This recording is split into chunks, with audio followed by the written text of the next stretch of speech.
Veterans Division. No, it's fine. Would Reverend Newton, would you lead us in the pledge? It's off. Yeah.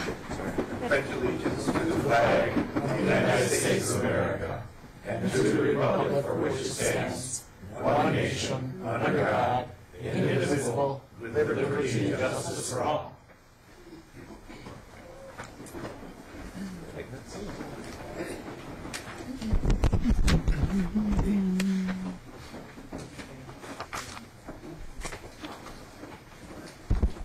And we do have a quorum, and would someone like to amend or would like to approve the minutes for March 9th, 2015? So moved, Mr. Chair. Okay. All in favor? Aye. Opposed?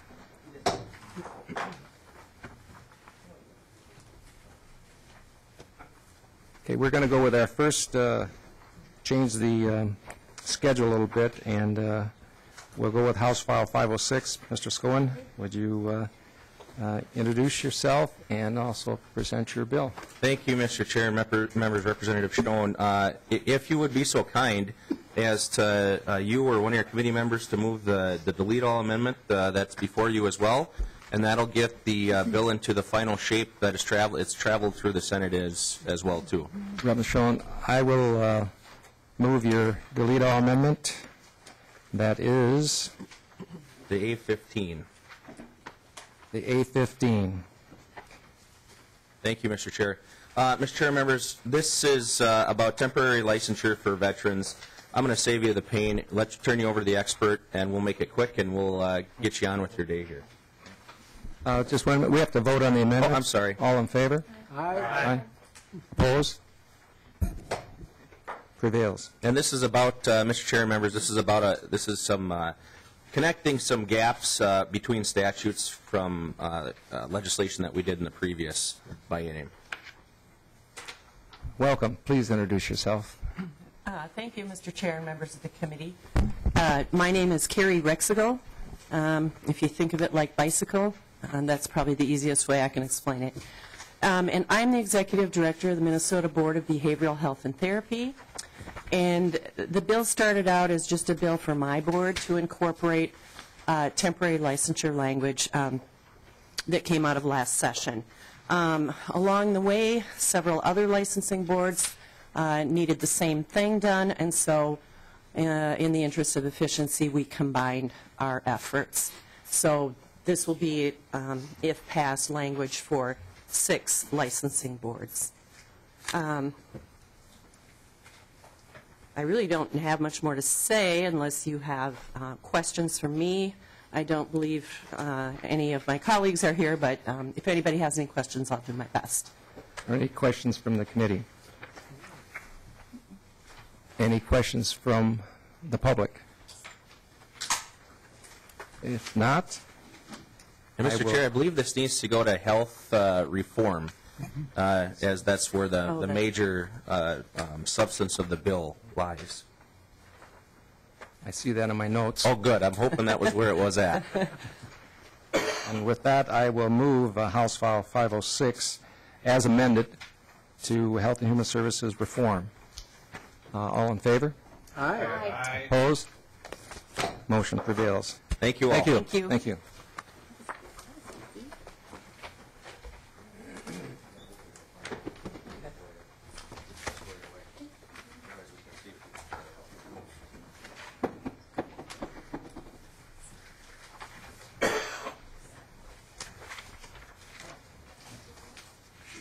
And we have a special presentation today. We heard in Military Action Group this morning at 9 o'clock, we have Ms. Liz Dapp, a chairwoman of the Twin City bid for the Congressional Medal of Honor Society National Conference, hopefully to be held here in the Twin Cities. So I asked her to come into the committee here and share her presentation that she shared with us earlier. And welcome. Could you please introduce yourself for the record? Yes, my name, Mr. Chair. Okay. My name is Liz Dapp. I'm the chairwoman of the Twin Cities Bid Committee that is trying to bring the Medal of Honor convention to Minnesota. Okay. in 2016. 2016. So go ahead and just talk about basically what you briefed us on in the Military Action Group this morning. Sure. Thank you, Mr. Chair. The whole reason I got involved in this is because I was lucky enough to be able to go to the Knoxville Convention in September of 2014. And my experience there was just overwhelming. I had never been at anything like that before where it was so touching. And I felt the need to get involved in some way.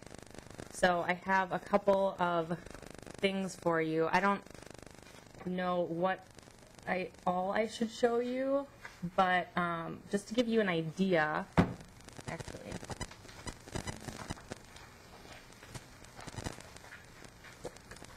It's a week-long convention that we are planning to hold the first week of October or the last week of September in 2016, because October is Veterans Month, and it wraps up at the end of, can you see this? Sorry. It wraps up at the end of the week with a gala, the Patriot Awards Gala, which in Knoxville there were 1,400 attendees.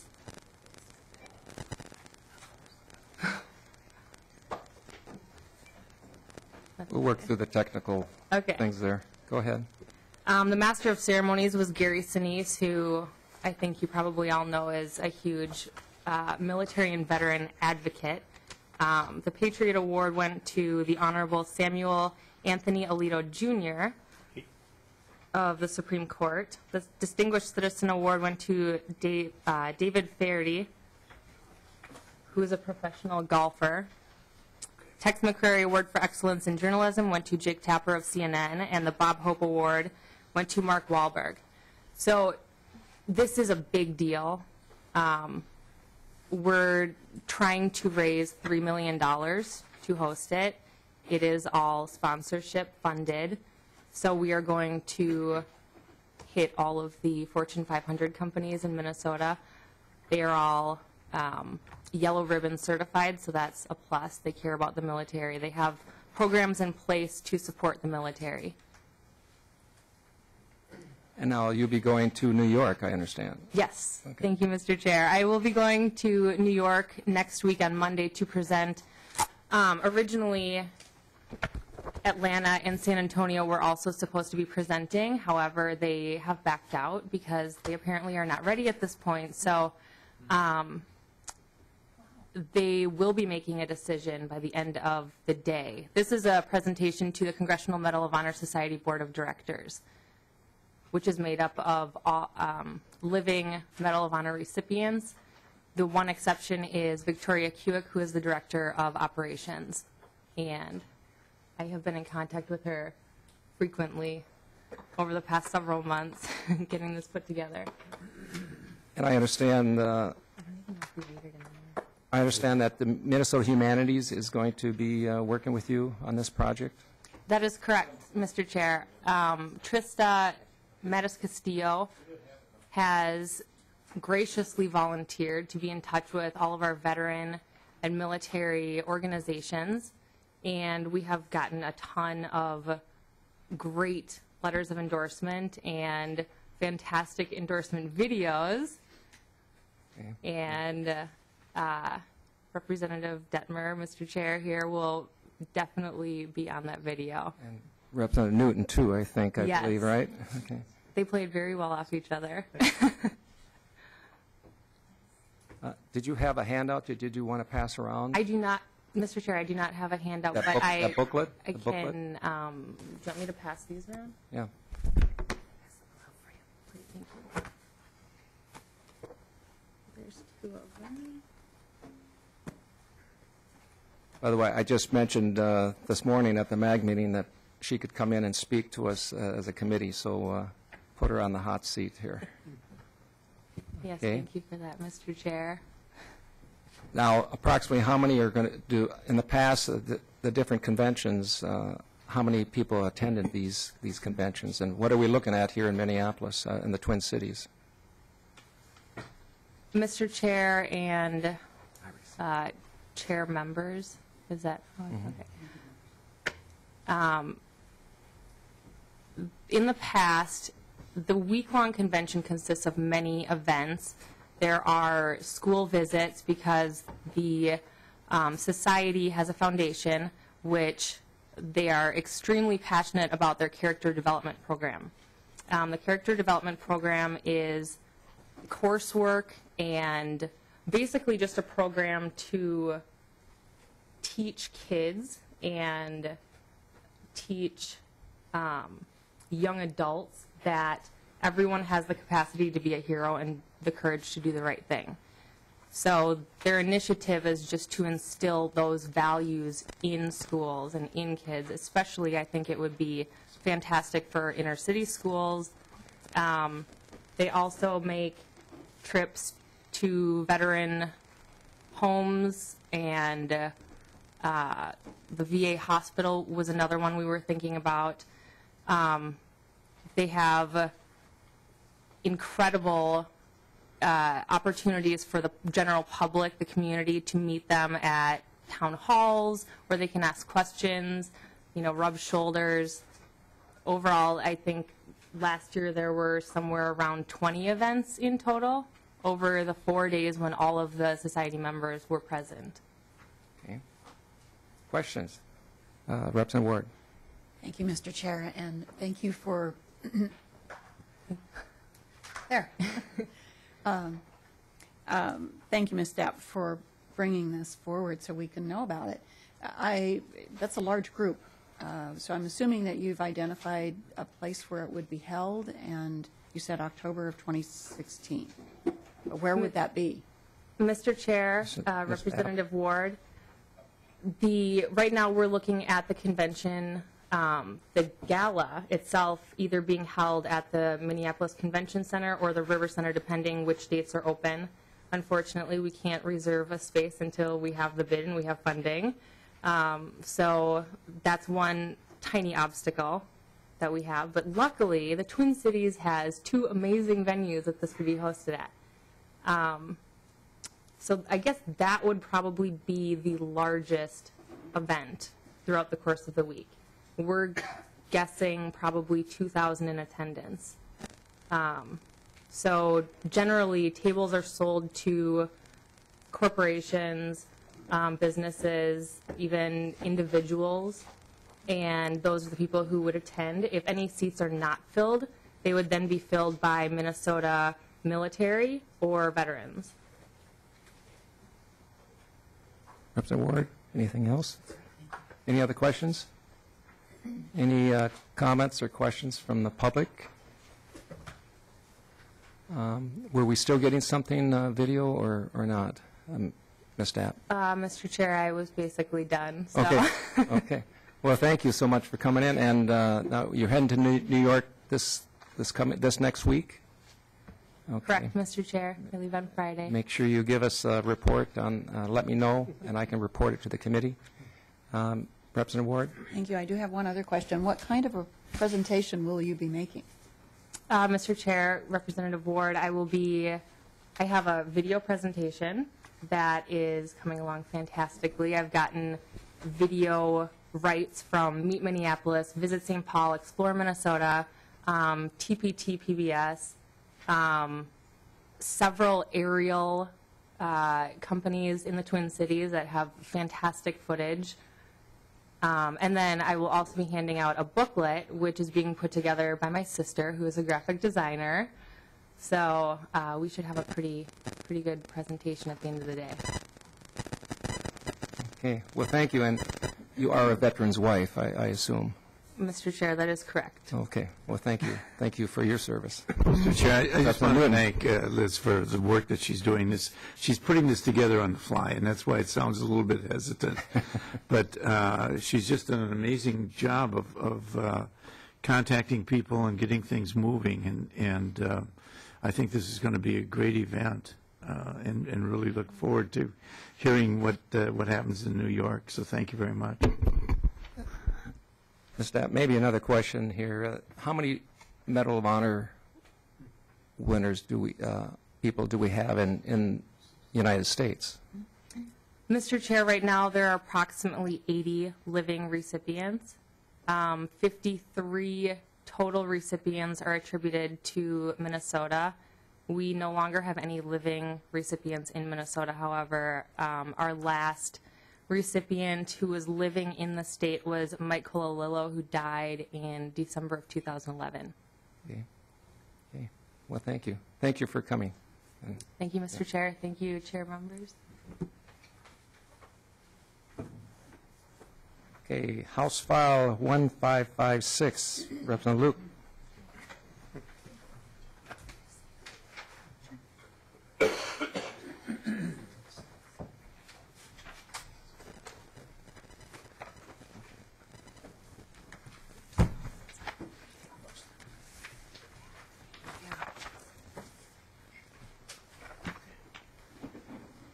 Representative Luke, would you like to move your bill? Yes, Mr. Chair, I'd like to move House File 1556 for consideration and possible referral on to state government. Okay. Please go ahead. Thank you, Mr. Chair and members. This bill would simply adjust our Hire a Veterans Month from the month of May to July. And the reason to consider that is May is pretty busy month already, and when I say pretty busy month, we've got school graduations, we've got you name it, fishing season, we've got Mother's Day, just a huge amount of things go on during that month, and so there's consideration to move that to get a little separation, so it maybe would stand a little better on its own. So it's pretty simple request here. So nothing magic or mysterious about it, just trying to get a little better separation so it becomes a little more of a highlight, and maybe we can't go wrong with putting in the same month as the 4th of July. Okay. Are there any questions from the committee? And from the public? Okay. I have a question. Does the state do anything during Hiring a Veteran Month? Is there anything special that goes on? And I believe we've got a gentleman here that can. Please come to our the veterans. Please come to the chair. Administration can fill us in on lots of things that go on during that month. Well, good afternoon, Mr. Chair. Mike McElhenney from Minnesota Department of Veterans Affairs. And this bill, as Representative has pointed out, it is because May is a busy month. DEED puts on some pretty big job fairs in July.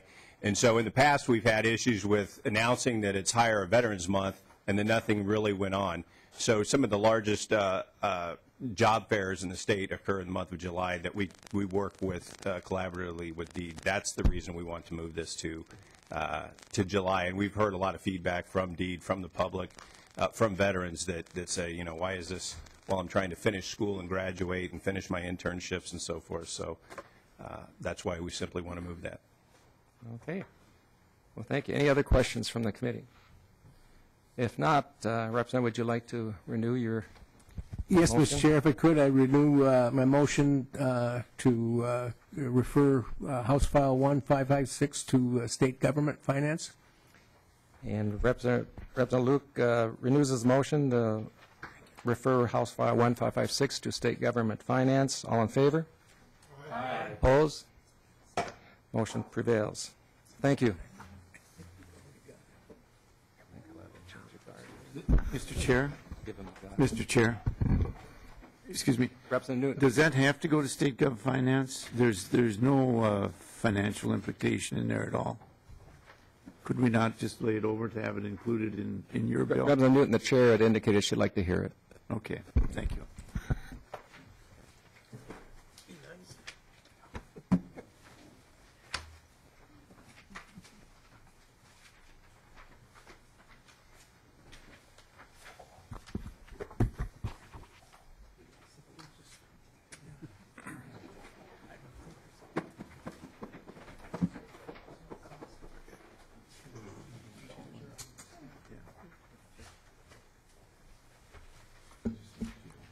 The committee now will take up House File 127. Representative Dettmer. Thank you, Mr. Chair and committee members, and I also have the A15 amendment. A15 amendment, I'd like to move the A15 amendment. Very good. Any explanation on the A15 amendment? Mr. Chair, the A15 amendment just is a technical change in wording, changing the USS Minnesota Commissioning Committee to now it's the Minnesota Navy League, and it's just proper terms that we're using. Any questions or discussions on the amendment? If not, all in favor say aye. Aye. Opposed, nay.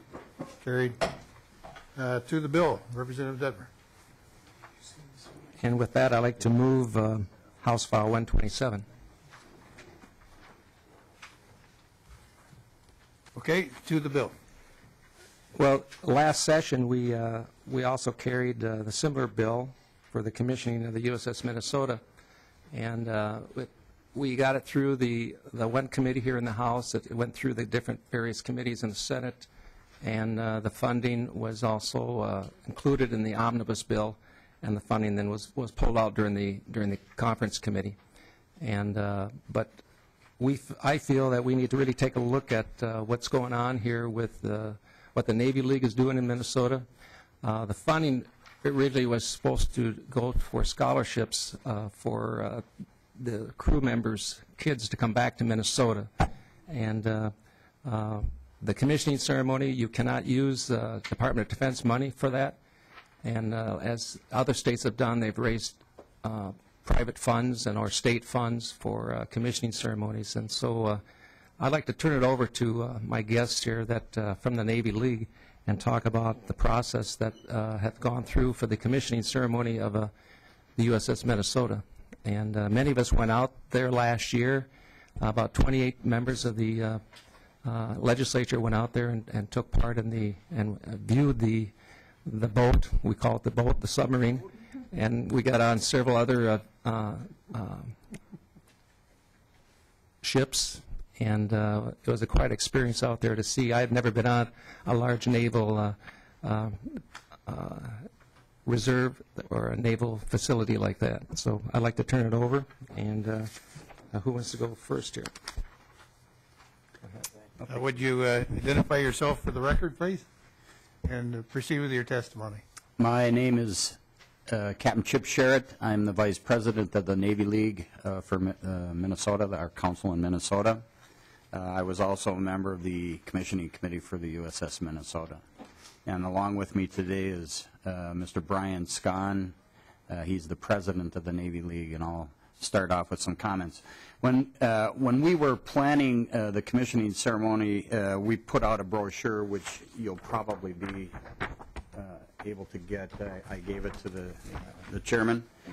And the things that we wanted to generate our funds for, and we collected funds from the community, and of course we requested funds from the state as well. We were primarily responsible for the non-military activities that went around commissioning, and that included a sponsors luncheon that preceded the event, a formal dinner for the command and the crew, and a VIP breakfast that preceded the actual commissioning ceremony, and then a reception that followed. In addition to that, part of our fundraising was going to be focused on generating funds that could be used for a scholarship program for members of the crew or family members of the crew. And also, the life of the ship is 30 to 35 years, and over that period of time, we continue to have members of the crew come back to the state of Minnesota. Those trips often and generally are not funded by the Navy, and the Navy League is the one that tries to provide the funding to get people to come back. Why do they come back? They come back for public relations visits, for special events, even up to the lead-up before commissioning. We probably had 8 to 10 visits of crew members, and it varied from the commanding officer of the boat to other members of the crew. Sometimes people that are native Minnesotans that are serving on board, In fact, our current commanding officer is from Rochester, Minnesota. So it's nice for those members to be able to come back to the state, meet the state, and show how proud they are to serve on the ship that's named after our state. Those, like I said, those events, the visits will continue. We've set up a scholarship at the University of Minnesota with some of the money that we collected during the initial commissioning, and that scholarship will be coordinated by the state, by the University of Minnesota, to identify the people that are requesting that scholarship money, and it'll go in perpetuity until, at least until that money runs out, and we want to find a way to replenish it. So there is still a need, and the statement that the state would make by adding funds to those two activities is that we care about this ship that's named for Minnesota, and we'd like to see the members of the ship come back, whether it's coming back for education or coming back for meeting with the community, which they do regularly. And we've had some great visits for the crew members that came back. Twice we've met with the governor. We brought him over to the Capitol several times. Businesses within the community have requested that when they're in town, they meet. We've had them over at the ROTC unit at the University of Minnesota. They've met with candidates for the surface academies that were interested in talking with them.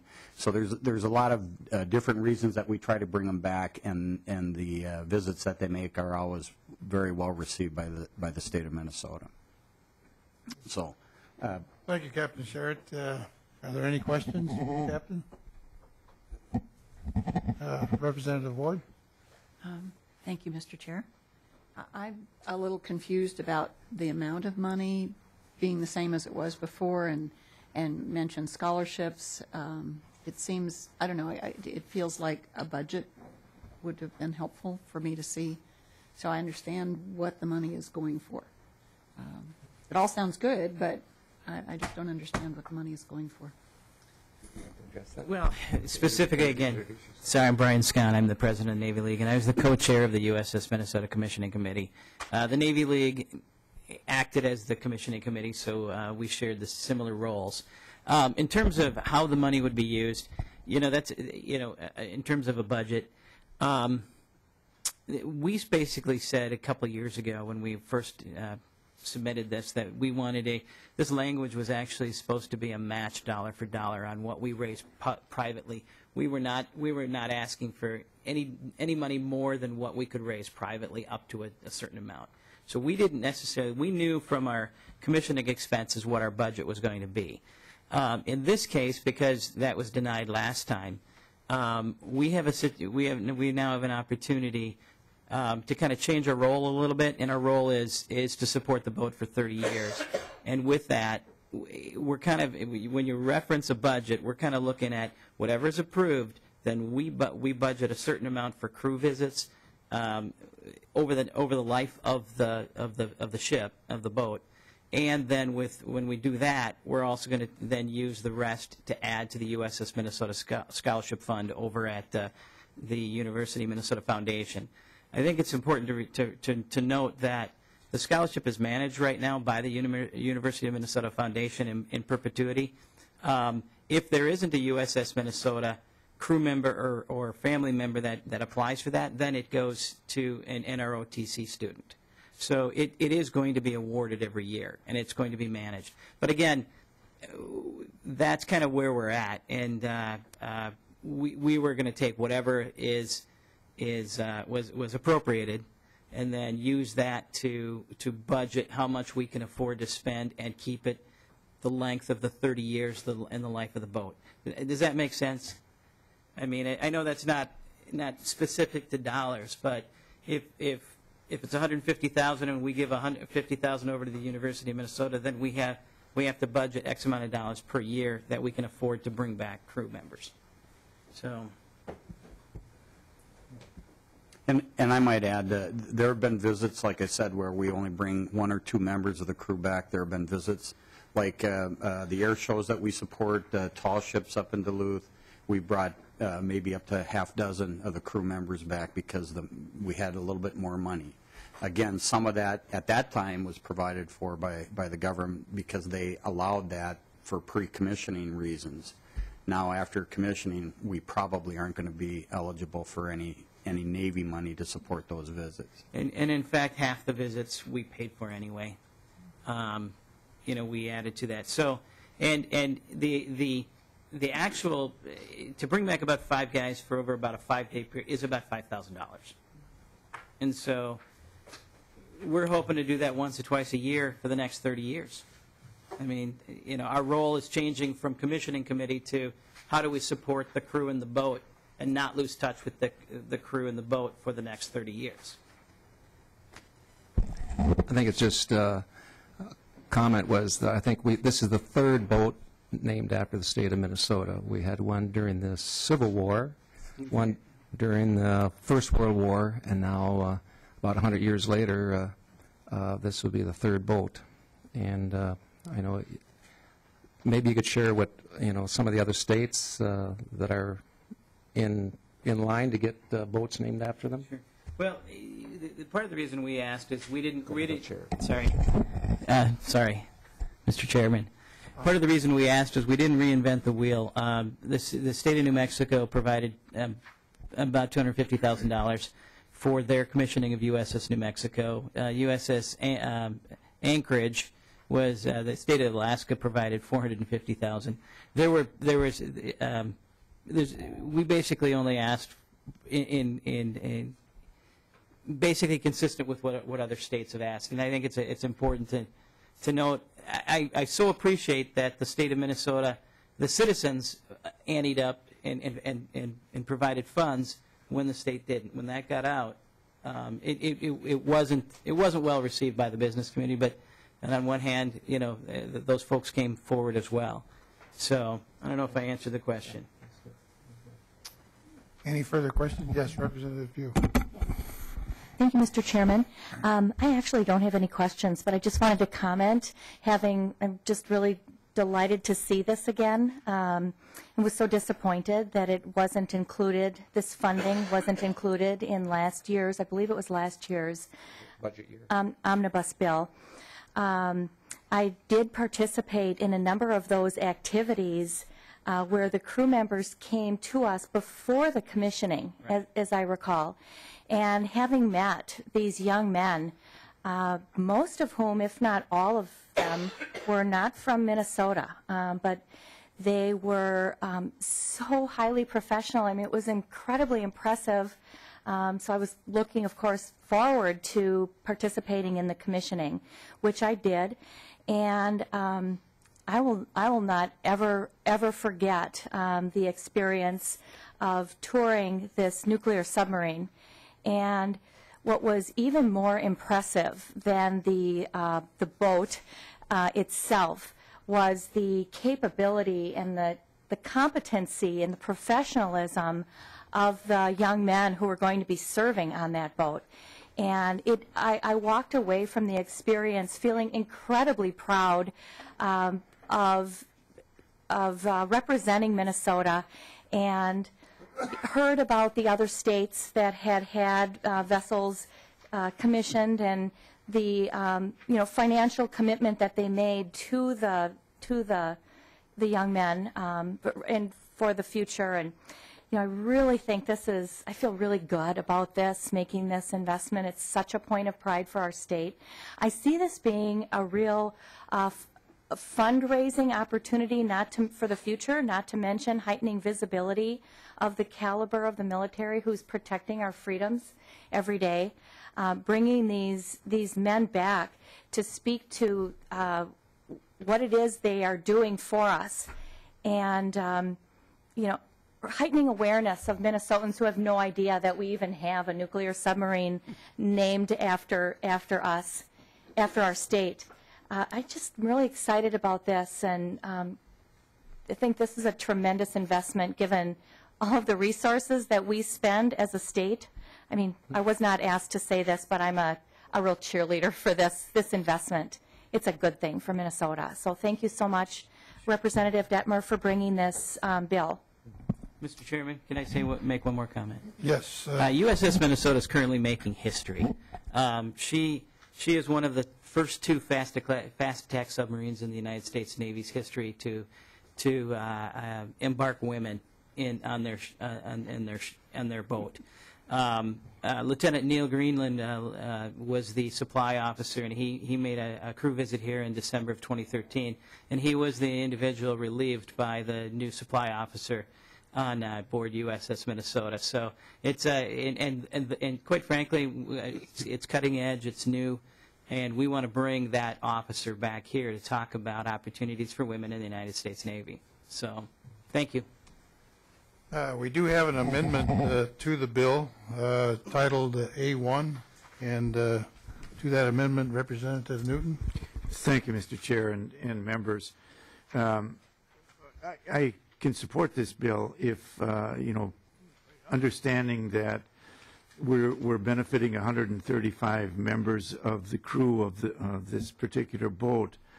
However, we have other services that traditionally don't come before the legislature and ask for assistance. I know this is sort of a tradition with the Navy. Unlike the other services, we don't name tanks or airplanes after states. And so what I'm proposing in my amendment is that we have an equal amount of funding that would go to the various relief programs for the Army, Navy, Army, Air Force, Marines, and Coast Guard. That is probably in the neighborhood of 600,000 men and women. And the relief programs provide money when you have a crisis at home. You tend to be stationed overseas. You're in Kuwait or Mogadishu or the Congo, and a family member dies. You have to get home. It's to purchase tickets to get them to be with their families during times of crisis. And so I would appreciate, Mr. Chair, if the committee would consider equal amounts of funding for these various organizations, which I think serves a much larger number of people, but also is just as worthy of consideration. Thank you, Mr. Chair. Thank you. Representative Lueck, did you have comments on this, on the amendment, or previous? You want us to come back to you on that, or? Okay. Representative Dettmer, any comments on the amendment? Well, we'll take it at this time as a friendly amendment, and we'll go from there. So. Okay. Thank you, Mr. Chair, and Representative Dettmer. Are there any other questions or discussions on the amendment? Representative Purcell. Thank you, Mr. Chair. I'd like to speak in favor of the amendment.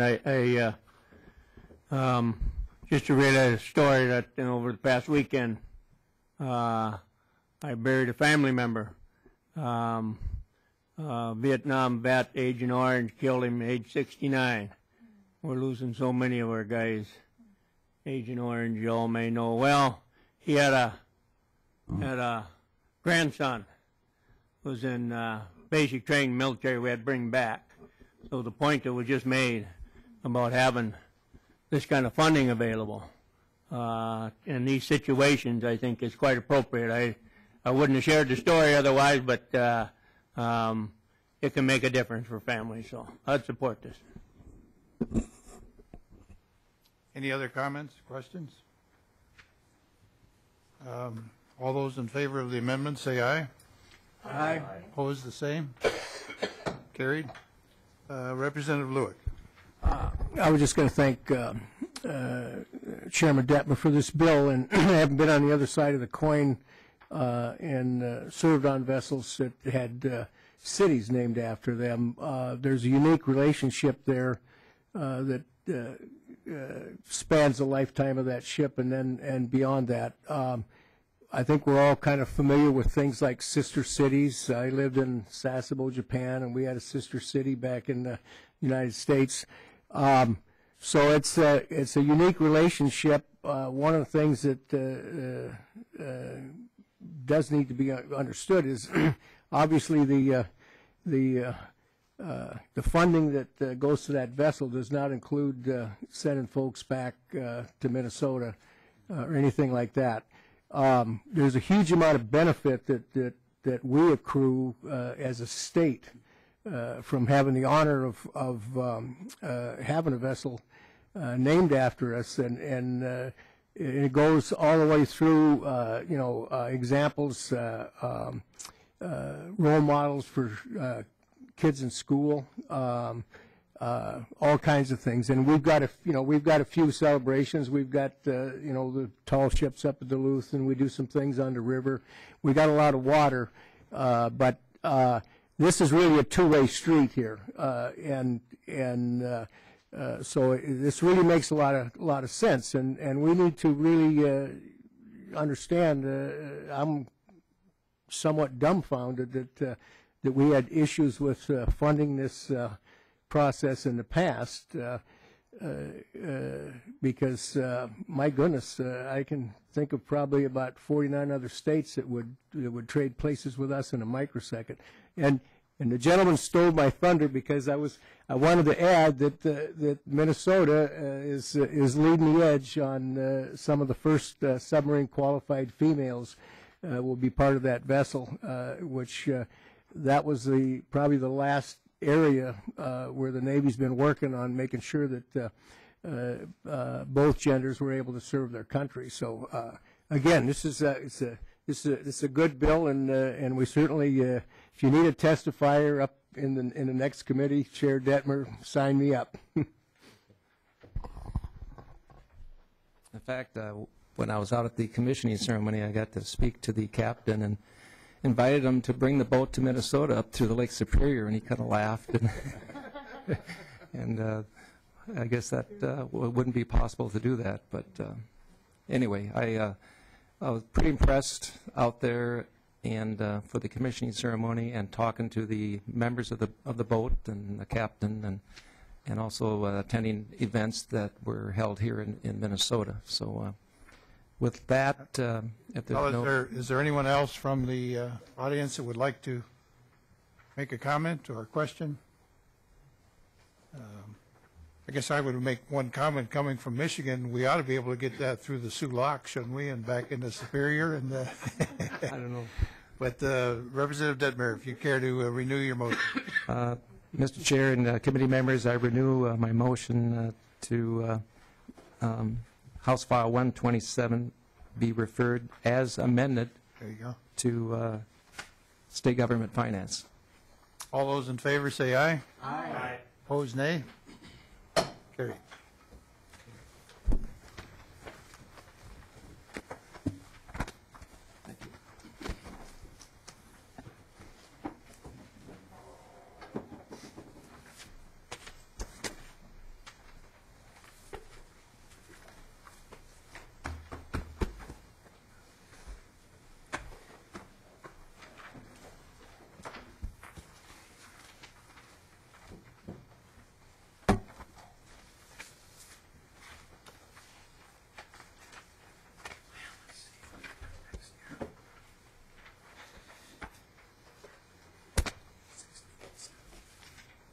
Okay, the last bill that the committee will hear would be House File 1673. Representative Newton.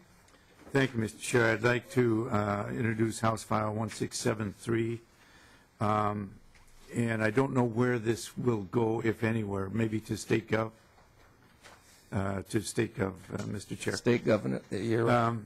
Mr. Chair and members, this bill is a department bill for the Department of Veterans Affairs, and it does little more than get rid of some obsolete language.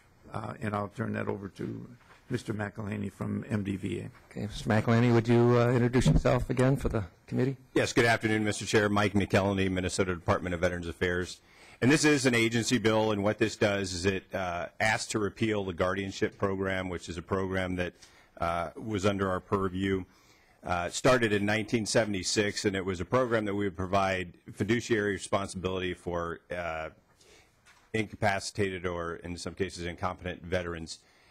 It's a program that we stopped doing essentially in 2004. Federal law changed, which kind of took the teeth out of the ability to be a good fiduciary for government entities. And so with that, the department essentially stopped the process as well. and many private sector fiduciaries have kind of taken over that role. It employed, well, there was 4 FTE within the department that have since been retrained or attrited naturally, and the VA still provides this service. It's just something that the department no longer does, and would have put forward last year as an unsession idea had it been a little come a little bit sooner to our attention. Okay. Are there any questions? Any questions from the public? With that, Representative Newton, would you like to renew your motion? Yes, Mr. Chair, I'd like to renew my motion that House File 1673 be re-referred to the State Government Committee, and it will be heard on Thursday in State Government, Mr. Chair. Representative Newton renews his motion to refer House File 1673 to State Government Finance. All in favor? Aye. Opposed? Motion prevails. And with that, committee, this committee is adjourned.